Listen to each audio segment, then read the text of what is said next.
और अब जेडीयू सबसे आगे निकल गई है। जेडीयू सबसे बड़ी पार्टी हो गई रुझानों में, 73 सीटें और बीजेपी 72। ये जो एग्जिट पोल कह रहे थे कुछ दिशा में जेडीयू जा रही है, 30 सीटों का फायदा जेडीयू को, 71 बीजेपी को 3 का नुकसान। और ये महागठबंधन के सामने बड़ा गठबंधन बनकर एनडीए निकला है और उस एनडीए में नीतीश कुमार इस वक्त सबसे बड़े प्लेयर के तौर पर सामने आए। टाइगर अभी जिंदा है, टाइगर जिंदा नहीं, दहाड़ भी रहा है, पंजा भी मार रहा है, दहाड़ भी मार रहा है। जो बात कही गई जेडीयू द्वारा, अभी जेडीयू ने वीडियो भी रिलीज किया है और नीतीश कुमार को सीएम के रूप में 74 हो गया, देखिए कि टाइगर अभी जिंदा है। ये बिल्कुल जेडीयू 74, बीजेपी 70। अब यही बात मैं जफर साहब से पूछ भी रही थी, कौन बढ़ रहा है, सीटें कम हो रही हैं और जेडीयू की 74, यानी आप बद्री जी से अब स्टैंड पूछिए, अब बद्री जी से स्टैंड पूछिए, मुझे बताइए आप लोग। नहीं, मैं तो पहले से कह रहा हूँ। आप क्या कह रहे हैं, पहले से बड़ाई कर ही रहे हैं। मैं क्या कह रहा था, बदलना पड़ता है भाई। बद्री जी आपकी कोई गलती नहीं, तो शुरू शुरू से कह रहे हैं बिहार में बाहर है, नीतीश कुमार है। जी अजीत जी देखिए बोल रहे हैं, सबके आवाज निकलने लगे।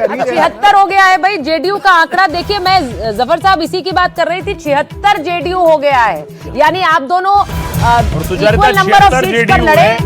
लेकिन जेडीयू का वोट परसेंट 17% है, 17% पर 76 पर आगे चल रही है और बीजेपी का वोट परसेंट जो है वो 23.82% है और बीजेपी 70 पर आगे है। वोट परसेंट देखिए और सीटें देखिए। दूसरी तरफ आप आरजेडी देखिए, आरजेडी 22.65% वोट है और 58 सीटों पर आगे चल रही है। जी बोलिए। मैं बताइए, आप इलेक्शन कमीशन का डेटा दे रहे हैं, उसको थोड़ा देर से देखिएगा, क्योंकि इलेक्शन कमीशन जो है थोड़ा देर से सब कुछ करता है। तो देर से इनको अभी भी आशा है कि इनका प्रेडिक्शन सही हो जाएगा, अभी भी इनको आशा है। जो हो ना, मतलब उसी स्थिति में जैसे हम लोग 2010 में थे। हो सकता नहीं, पर ये जो महागठबंधन के जो आंकड़े हैं, जफर इस्लाम के पास चले, हाँ, प्लीज। 76-70।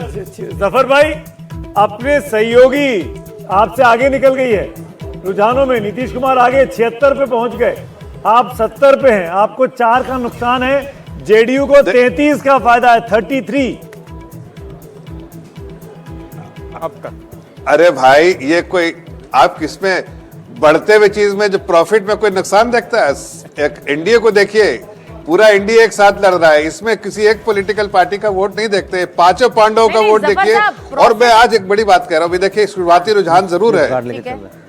जफर साहब ये इसलिए तो देखिए इम्पोर्टेंट मैं तो है, कह रहा हूँ कि आज एक इम्पोर्टेंट बात कह रहा हूँ, क्योंकि महाराष्ट्र में जब ऐसे मैं मेरी बात खत्म कर लूं, बस मैं इतना कह रहा हूं कि देखिए वहां पर एकनाथ शिंदे हट गए थे, देवेंद्र फडणवीस आगे आ गए थे, इसीलिए हर दल के लिए उसके आंकड़े कितने इंपॉर्टेंट होते हैं ये तो बिल्कुल साफ है।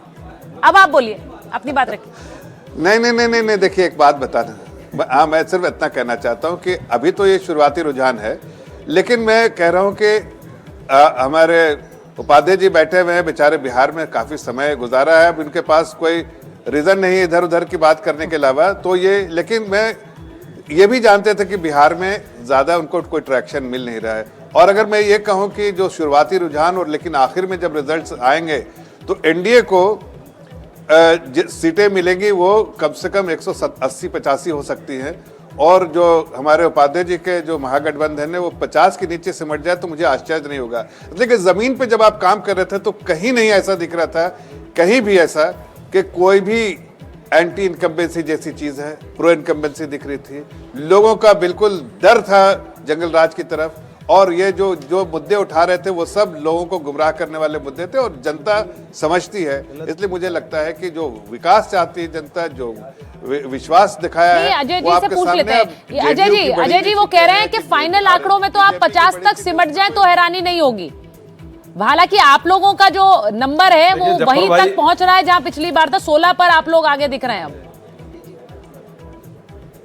देखिए जफर भाई हमारे बड़े भाई हैं, बड़ा सम्मान करता हूं व्यक्तिगत तौर पे इनका, पर ये भी जानते हैं बिहार में भी थे, रोजी रोजगार के लिए नौजवान लगातार पूछ रहा है अभी भी खुशहाल बिहार कैसे बने, अपराध मुक्त बिहार की चर्चा हम सब लोग कर रहे हैं। हम तो सकारात्मक नोट पर नैरेटिव लेकर के बिहार गए हुए हैं, तो बिहार की जनता पर पूरा भरोसा है। अभी फाइनल आने दीजिए टैली, 1-2 घंटे बाद जो स्पष्टता आएगी उसके बाद हम लेकिन सर ये अजय जी माफ कीजिएगा, आप गुरुग्राम स्थिति में रहेंगे। अभी आप बेशक इंतजार कर सकते हैं, हम सभी इंतजार कर रहे हैं। 160 पर एनडीए है और 80-79 पर महागठबंधन है। एक बात तो साफ है, जो मुद्दे आप उठा रहे थे, राहुल गांधी जो मुद्दे उठा रहे थे, बिहार की जनता उन मुद्दों के साथ जाती नहीं दिख रही इन रुझानों में। मैं एक सवाल करूं क्या इनसे? रोजगार कौन नहीं चाहता है, अपराध मुक्त कौन नहीं चाहता है, पलायन से मुक्ति कौन नहीं चाहता है, महिला सुरक्षा कौन नहीं चाहता है? यही मुद्दे हम उठा रहे हैं। आज भी हम वही मुद्दा है हमारे लिए। अनंत सिंह तो मुद्दा नहीं हो सकते कभी भी बिहार के चुनाव में, लेकिन उनको आप पर यकीन नहीं दिख रहा है इसमें। और उन मुद्दों पर जनता जरूर पूरा पूरा भरोसा है। देखिए अभी आने दीजिए, 1-2 घंटे बाद जरूर फिर हम चर्चा में आपके साथ रहेंगे सुमित भाई। बद्री नारायण जी को सवाल पूछना चाह रहे हैं। बद्री नारायण, ये बैलेट पेपर का प्रभाव है। अजय जी, मैं अपने